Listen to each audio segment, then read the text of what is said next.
Je me souviens que parfois, il me sortait de son camion des magazines qu'il me les donnait et qu'il me disait « Tiens, regarde et puis tu choisis ce que tu veux faire avec papa après. » J'ai vécu l'inceste avec mon père de mes 6 à mes 8 ans. À mes 6 ans, je vivais avec ma mère puisque mes parents étaient séparés. Je voyais mon père un week-end sur 2 et la totalité des vacances scolaires. Il était chauffeur routier. Quand j'étais chez lui les week-ends, j'étais obligée d'être avec lui sur 2 jours dans le camion et donc de dormir le vendredi soir ou le samedi soir ou les deux avec lui dans son camion. Il y a une fois où on s'était arrêté dormir dans un hôtel. Il a commencé à me dire que il allait prendre ma main et qu'il allait du coup faire quelque chose, mais qu'il fallait pas que je m'inquiète, que c'était normal, que c'était des choses que les pères faisaient avec leurs filles et que il fallait vraiment pas que j'en parle parce que sinon j'allais aller en prison et que ma mère et lui-même allaient mourir. Et donc de là, il prend ma main et il la pose sur son...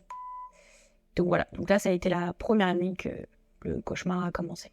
Tous les week-ends qui ont suivi durant 2 ans, c'était du coup la même chose. Les attouchements se transformaient en... dès que je le voyais un week-end sur 2. Les week-ends où il travaillait pas, on était chez sa mère et même ces week-ends-là, il trouvait moyen de faire ce qu'il voulait. Il y a une fois où il travaillait pas le week-end, on avait pris sa voiture pour aller chez des amis à lui. Et il s'était garé dans une rue plus loin, un peu plus loin de chez ses amis.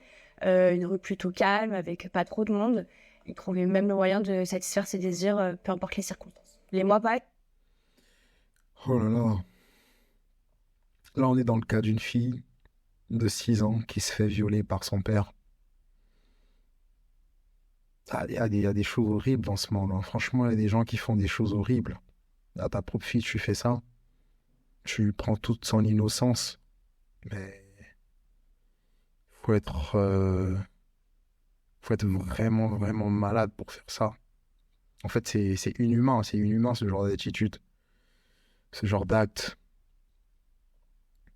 Ah ouais. Bah après, les cas d'inceste, il y en a plus qu'on ne l'imagine, hein.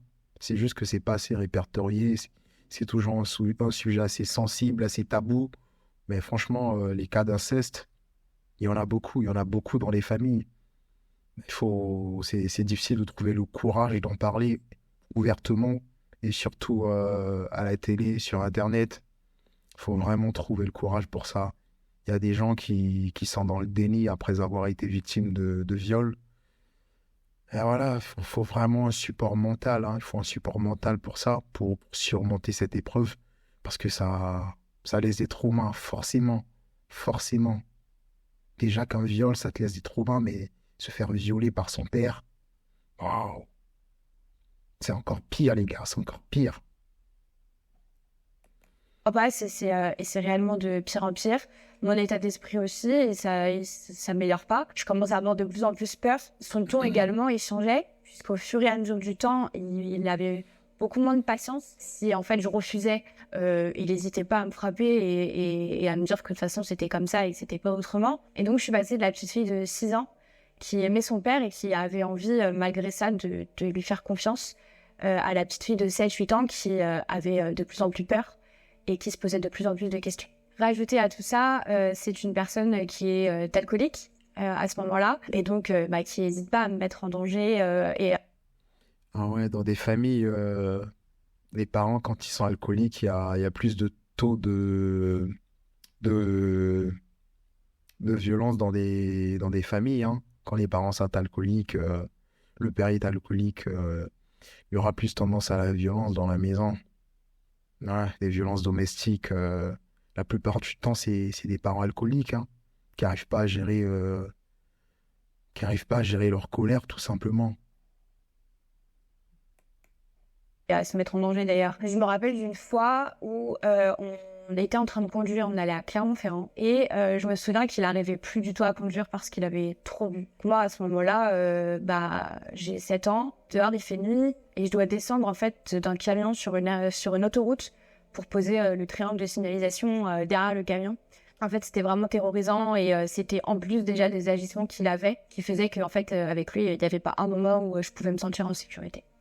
Et donc là, on arrive à 2 ans de cauchemar et j'ai grandi entre-temps. Et je me renfermais un petit peu sur moi-même, j'avais peur aussi, malgré que ça devenait des pensées incessantes dans ma tête.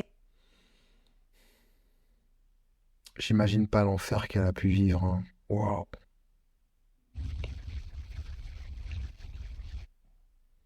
Et c'était de plus en plus dur. J'arrivais pas à en parler à ma mère. Pour moi, si je le disais à ma mère, c'était la perdre. Et c'était moi devenir l'enfant en prison, comme il disait. Du coup, l'année de mes 8 ans, j'étais au téléphone avec une amie de ma mère. J'ai placé dans la conversation que je ne disais pas tout à ma mère. Je pense que là, inconsciemment, il y a une part de moi qui a pris le dessus et qui a décidé de créer une porte ouverte. Et forcément, quand j'ai raccroché, elle est venue me voir. Et elle m'a dit...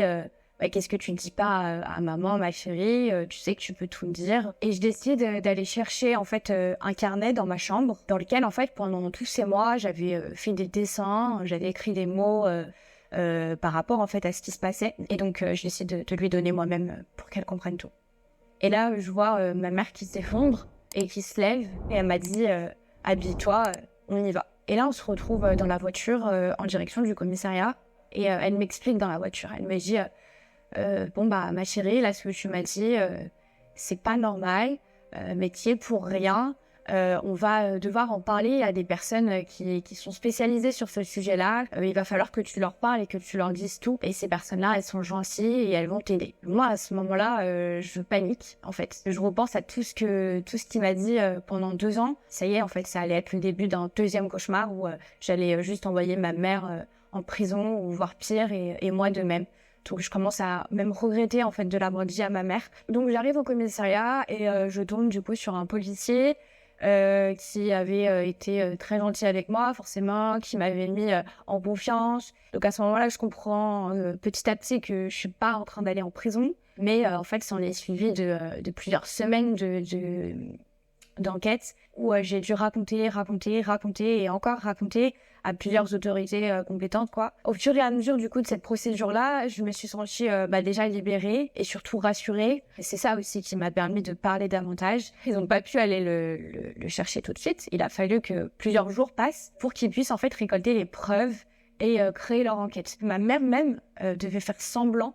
Les policiers lui avaient dit écoutez madame, pour l'instant on ne peut pas aller chercher, on ne peut pas encore l'incriminer, on est obligé de récolter des preuves. En attendant, il faut qu'il se doute de rien, et donc il va vous appeler pour voir votre fille d'ici le week-end prochain. Il va falloir que vous trouviez des excuses, et il va falloir que vous répondiez au téléphone et que vous jouez le jeu. Avec je vais faire croire que j'étais malade et que j'allais pas pouvoir le voir le week-end qui arrivait. Et donc un jour, il a enfin été incarcéré. La police est donc allée le chercher chez lui le matin. Et donc du coup, c'est là qu'a commencé la procédure juridique avec lui dans l'histoire, puisque il y a eu du coup des confrontations. Dites-moi les gars, est-ce que vous êtes pour ou contre la peine de mort? Parce que sérieusement, dans ce genre de scénario, ce genre de situation, je pense que la question elle se pose, hein. Ah ouais. Moi personnellement, dans ce genre de cas, je serais pas contre, hein. Je serais pas contre. Parce que d'abord, c'est vrai que aucun humain n'a le droit de vivre sur un autre. Mais là, on n'est plus sur un humain, les gars. On est sur un monstre. Ah ouais, les monstres, il faut les éliminer, les gars. Faut les exterminer de la société. Ah ouais, là, on ne parle plus d'humain. Faire ça à son enfant, c'est inhumain, ça. Ah, franchement, c'est un gros porc. C'est un gros porc, le gars. Qui ont dû être faites, dont une entre lui et moi-même. C'est là qu'il a commencé à avouer, mais bien évidemment, il minimisait les choses et il ne disait pas tout. Et surtout, en fait, il se cachait derrière l'alcool, il justifiait ses actes par l'alcool. Il a commencé à pleurer, il a commencé à dire qu'il m'aimait et que j'étais sa fille, que c'était de l'amour d'un père envers sa fille et qu'il ne s'était pas contrôlé. Il était en train de se... N'importe quoi, de l'amour d'un père envers sa fille, n'importe quoi. Faire passer pour lui la victime limite en fait. Donc là, une date de procès est définie. En attendant la date de ce procès qui avait lieu moins d'1 an après tout ça, lui forcément est en prison puisque les preuves ont été réunies. Suite à ça, en fait, son avocat et l'avocat que j'avais avec ma mère se sont mis d'accord pour que, en fait, cette affaire soit jugée en correctionnel. Pour ces peines-là, on est sur des peines maximum de 10 ans de prison. Du coup, on arrive au premier procès.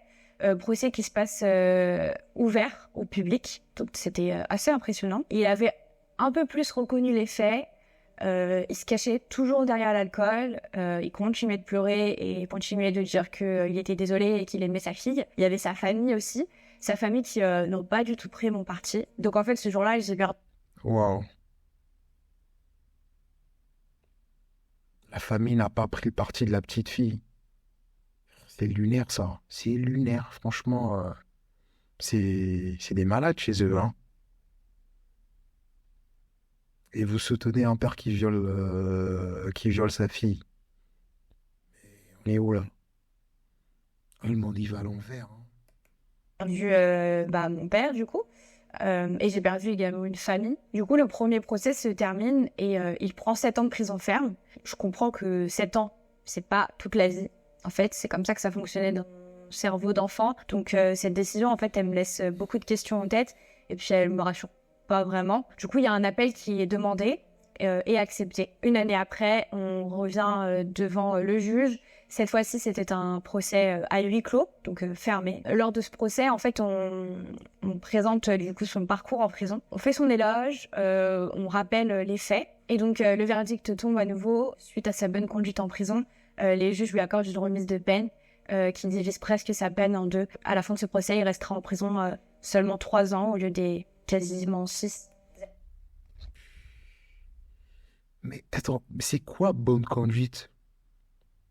Je comprends pas. Bonne conduite. Le gars, en tout, il fait 3 ans de prison.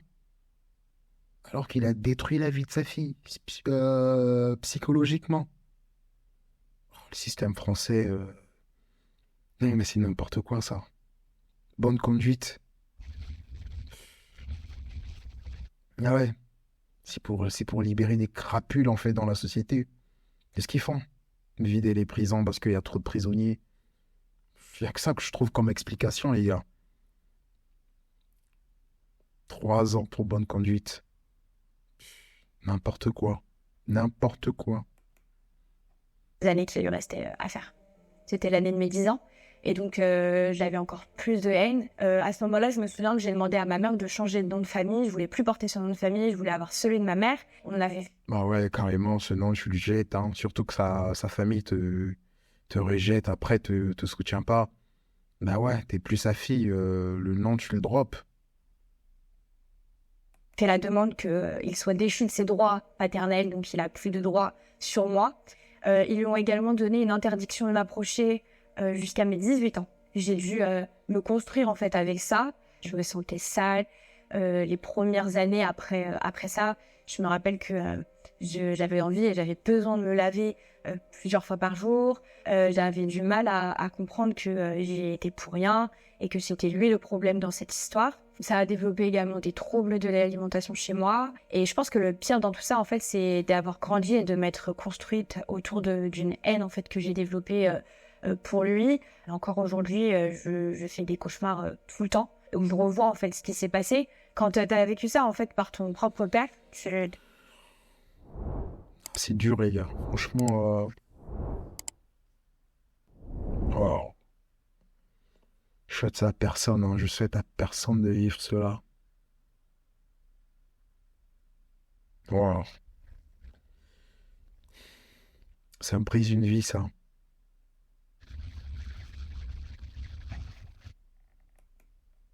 te dis que n'importe qui peut faire n'importe quoi. Et du coup, tu te méfies énormément des gens. Pour moi, c'est pas terminé, dans le sens où mon corps, c'est toujours le même que celui que j'avais quand j'avais 6, 7 et 8 ans. Et donc, j'ai l'impression que c'est toujours celui sur lequel il a pu faire ce qu'il voulait. Et ça, c'est vraiment l'un des pires sentiments aussi quand on grandit avec ça. Du coup, même si jusqu'aujourd'hui, c'est vrai que c'est très difficile de s'accepter, je pense qu'un jour, j'y arriverai. Et en grandissant, d'ailleurs, c'est ce que j'avais commencé à me dire, c'est que c'était important justement de pas se laisser.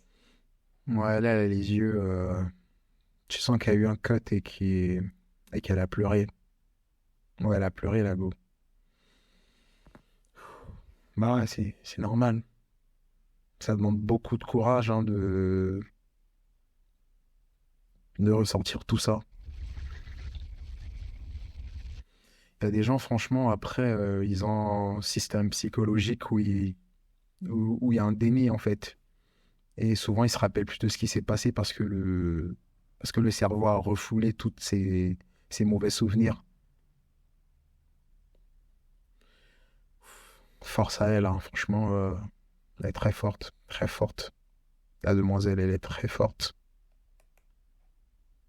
C'est aller de réussir dans mon travail, de réussir dans mes études, et montrer que d'aller réussir à être la fille et la femme par la suite que je voulais. Mon conseil aujourd'hui pour toutes les personnes qui pourraient regarder cette vidéo et se sentir concernées, c'est vraiment d'essayer d'en parler, vraiment d'essayer de lever les tabous dessus et de pas penser qu'on n'a pas le droit d'en parler et que c'est un secret, comme j'ai pu le faire pendant longtemps, mais au contraire, d'arriver à avoir ce courage en fait d'en parler, je le fais.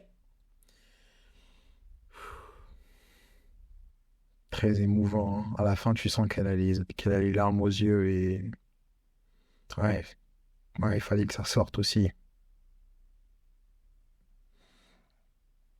Ah, on lui souhaite du courage, hein. Et là, le gars est en liberté. Il y a des gens, franchement, ils méritent pas d'être parents. Non. Ils méritent pas. En fait, c'est trop facile, en fait. Tout le monde peut être parent, mais ouais, c'est facile d'être le père de quelqu'un. Voilà. Mais au fond, il y a les valeurs, il y a le comportement qui va avec, hein. Et tout le monde ne mérite pas d'être père. Force à elle.